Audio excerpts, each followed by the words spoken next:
Pessoal, vamos começar falando da definição desse segundo turno, então. Já coloca aqui na tela como é que ficou esse resultado para o embate entre Ricardo Nunes e Guilherme Boulos. Vamos trazer aqui na tela, ó. O Ricardo Nunes, do MDB, ficou com 29,48% dos votos. Foram 1.801.139 votos. Guilherme Boulos ficou com 29,07%. 1.776.127 votos. E Pablo Marçal ficou com 28,14%, com 1.719.274 votos.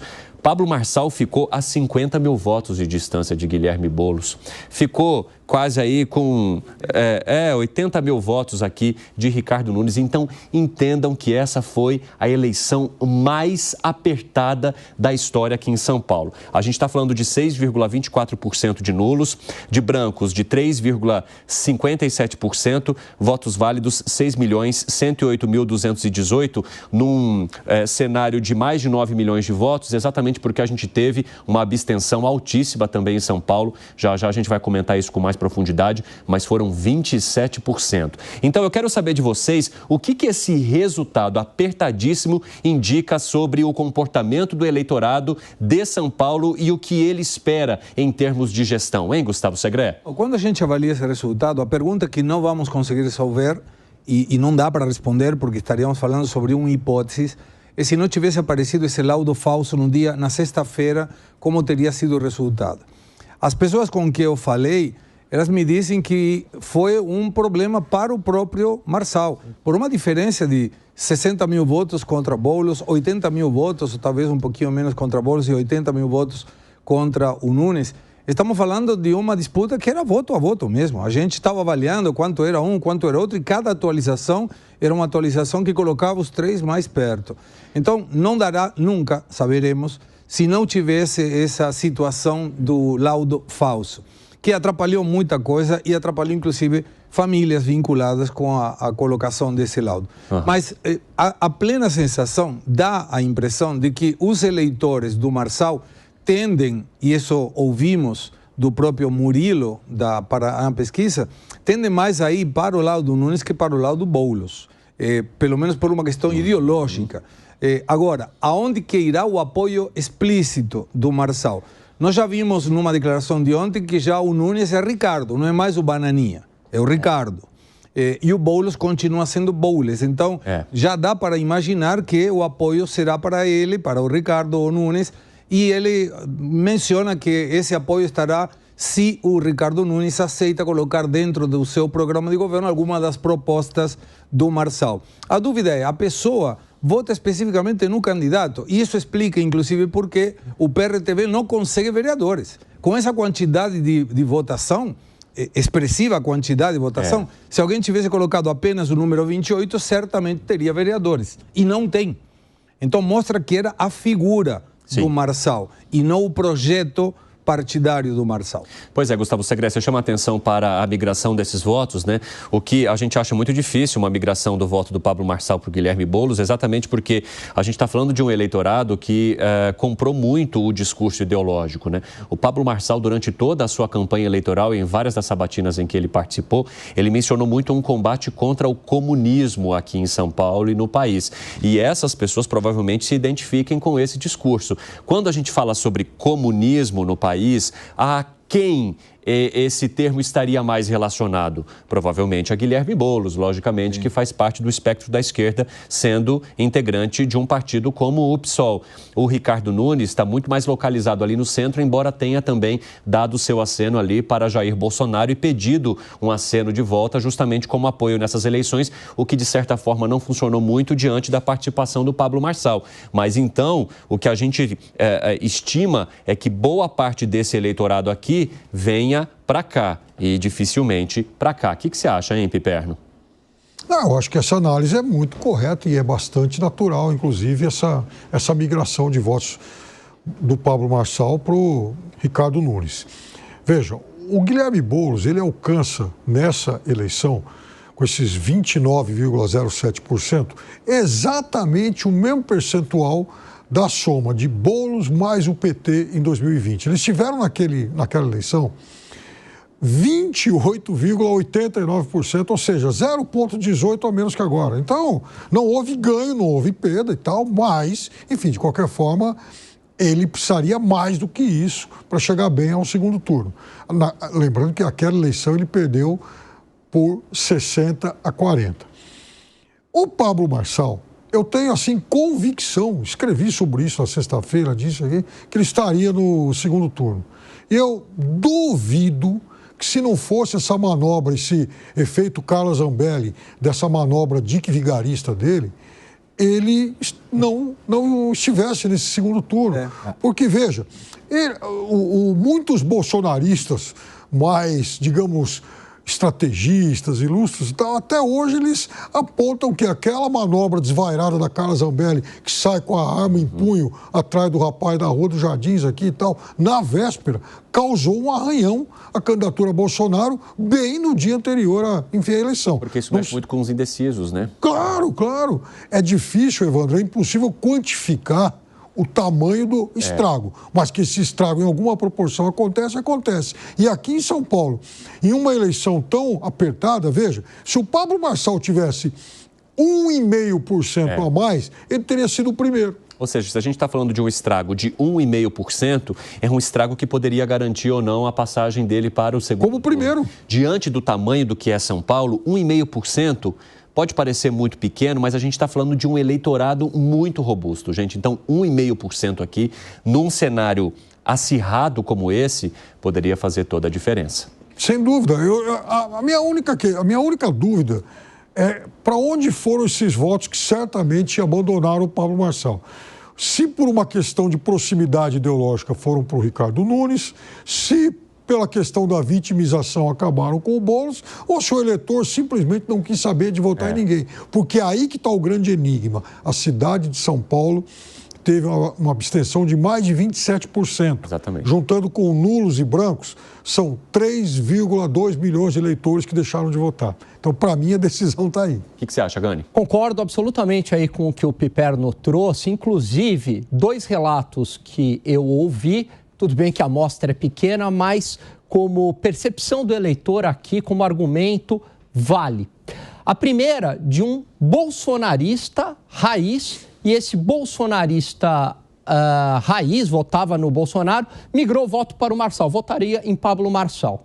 E a partir de determinado momento, ele entende que Pablo Marçal passou do ponto. Então, vai para Nunes. Isso eu ouvi. Segundo o depoimento, foi da moça que faz faxina para mim, que está longe de ser uma candidata, uma eleitora de esquerda, disse o seguinte: bom, esse laudo, né, apresentado, esse laudo falso apresentado contra Guilherme Boulos foi horrível. Então ela achou aquilo uma atitude muito ruim e disse até o seguinte: olha, isso é problema dele, né? Você não ficar ganhando a eleição pisando na pessoa, né, no outro, não é assim. E ela nem vota em São Paulo, mas ela trouxe esse relato, o que eu acho bastante relevante, porque talvez muitos eleitores, que é o depoimento aqui do Piperno, pensaram da seguinte forma: bom, foi muito baixo, né? Então eu não vou votar em Pablo Marçal. E aí, talvez na dúvida entre Pablo Marçal e Nunes, acabaram votando em Ricardo Nunes, né? E vamos lembrar, eu acho que esse fato é importante, que o Pablo Marçal, lá no início da campanha, ele falou que apresentaria um laudo, lembra disso? Ele apresentaria um laudo contra Guilherme Boulos. Dito e feito. Apresentou esse laudo, né?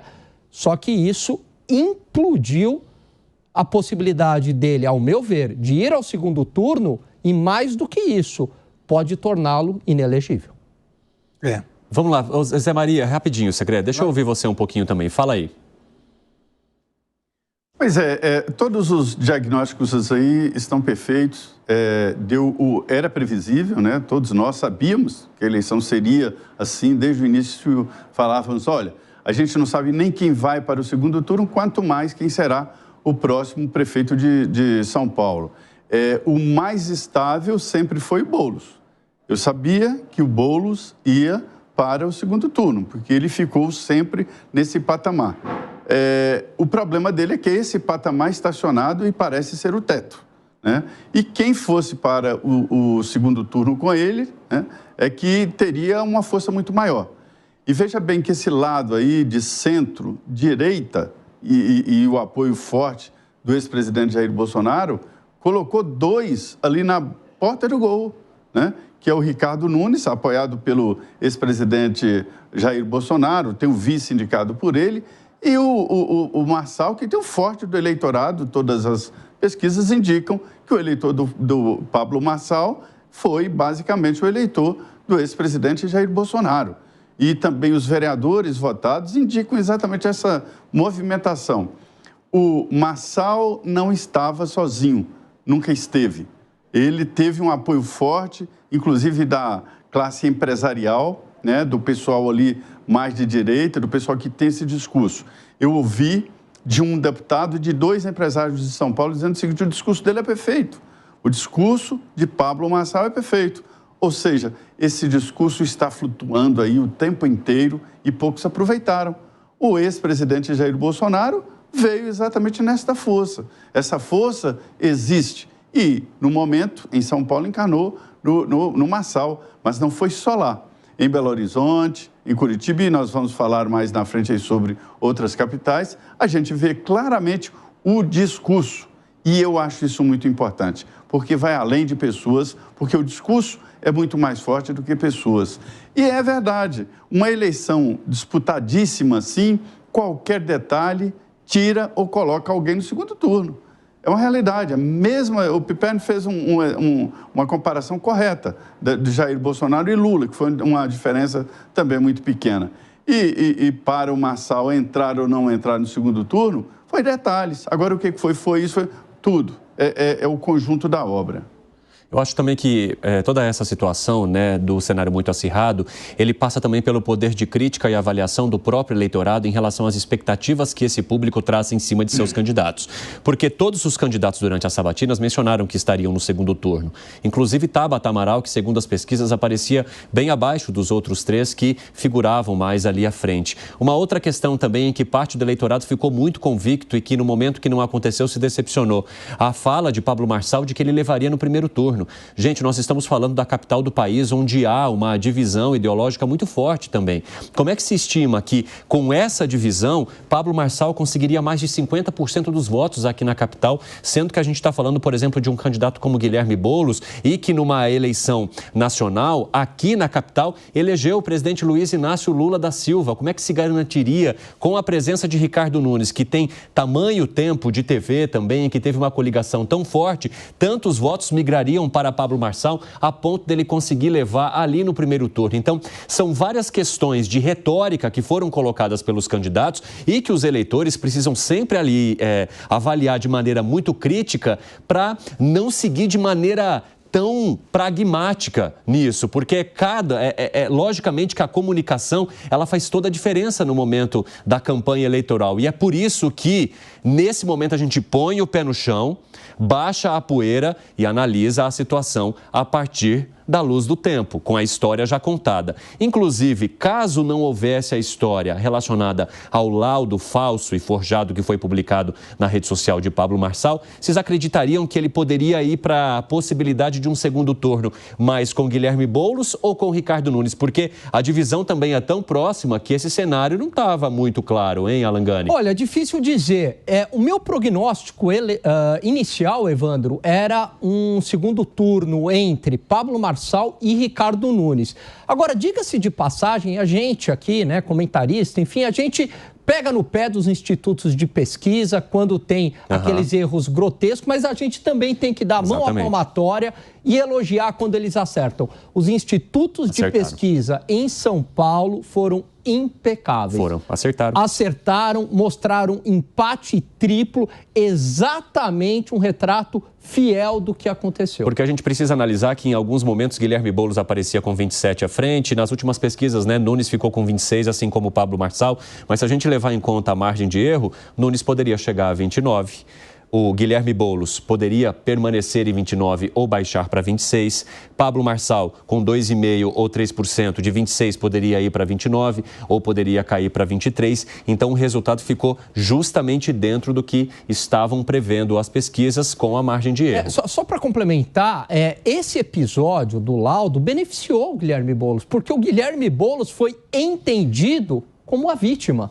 Então, se houve uma migração de votos, aí eu não sei, né, se foi da Tabata, se foi do Datena, se foi dos indecisos, mas na percepção do eleitor, ficou que o Guilherme Boulos acabou sendo a vítima. Então, talvez, se não tivesse esse episódio, seria um segundo turno entre Ricardo Nunes e Pablo Marçal. E, de certa forma, o Ricardo Nunes também soube se aproveitar dessa situação. Não estou dizendo de maneira negativa, tá, gente? Soube se aproveitar no sentido de se posicionar contra a irregularidade. Ao se posicionar contra a irregularidade, ele se coloca como um candidato que combate isso. E, naturalmente, pode também receber parte dos votos que viram na publicação desse laudo um completo erro do candidato Pablo Marçal. Fala, Segré. Já quando você entra numa questão pessoal, é complexo, porque estamos falando da vida pessoal do candidato. Exatamente. Aí tem uma linha que é muito confusa de passar, porque estamos involucrando, como muito bem o Guilherme Boulos falou, vinculado à família, a filhas.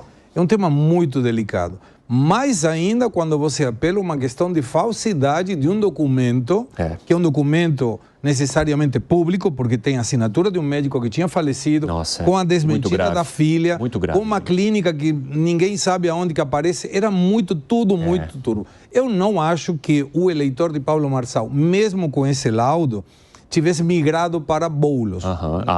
Na minha opinião. Então, muito provavelmente...